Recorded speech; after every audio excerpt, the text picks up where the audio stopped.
Charo from Charo de la Cocina. Gagawa ako ngayon ng Leche Flan. Ito yung mga ingredients ko. Condensed milk, evaporated milk, vanilla,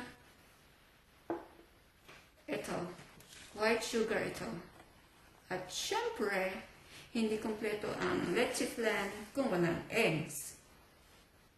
Pero bago ko simulan, please share, subscribe, like, at mag-comment din sa description box. Sige, tuloy na natin. My eggs is already cracked. So, ang gagawin ko is, i-collect ko yung mga egg yolk. So, I'm going to use this bottle, empty bottle. At syempre, dapat malinis. So, I discovered na this is one of the easiest way to collect the egg yolk. So, papakita ko sa iyo kung paano gawin. So, ipa-press nyo lang yung bottle. Press nyo yung ganyan. Tapos, isasak nyo lang siyang ganyan. Yan, katulad yan. Yan. Tulad yan, nakulay ko na yung isa. So, ito-transfer ko siya dito. Kasi yung egg yolk lang ang kailangan ko.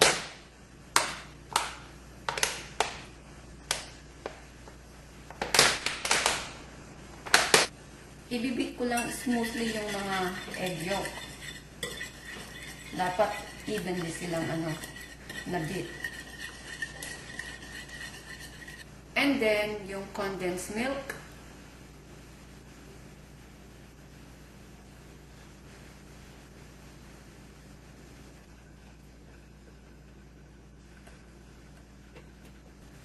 After ko na-beat yung eggs and condensed milk, now, I'm going to add now yung evaporated milk.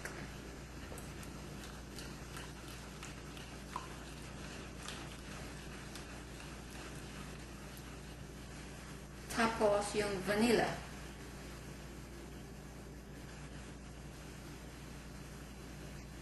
Pampabango.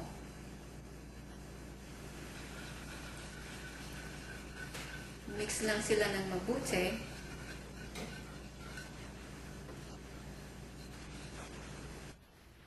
Tapos, sasalain ko para matanggal yung lumps and bubbles.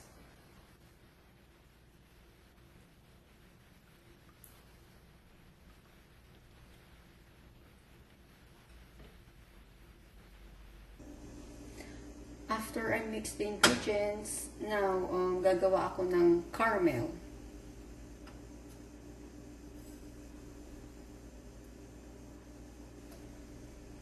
Imi-melt ko lang yung sugar.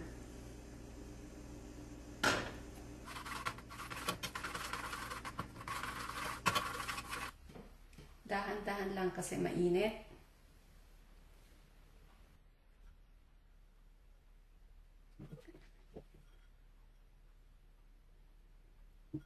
Palalamigin ko lang sila. Lalagay ko na yung leche flan na na-mix ko. Then, i-cover ko ng foil.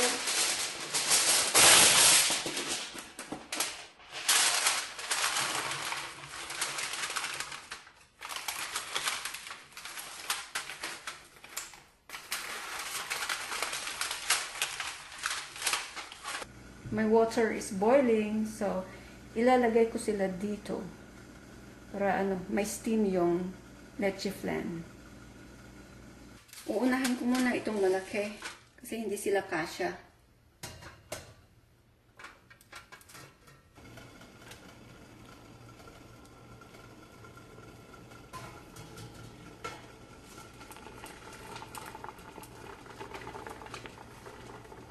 Ito na ang leche flan. Malamig na siya. So, bali ang gagawin ko is, i-flip over ko siya.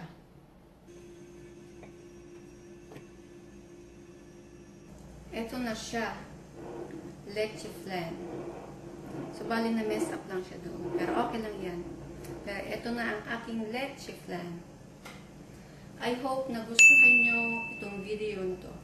Please like, share, subscribe, and don't forget to comment down below. Sa susunod uli, ito si Charo from Charo de la Cocina. Thank you!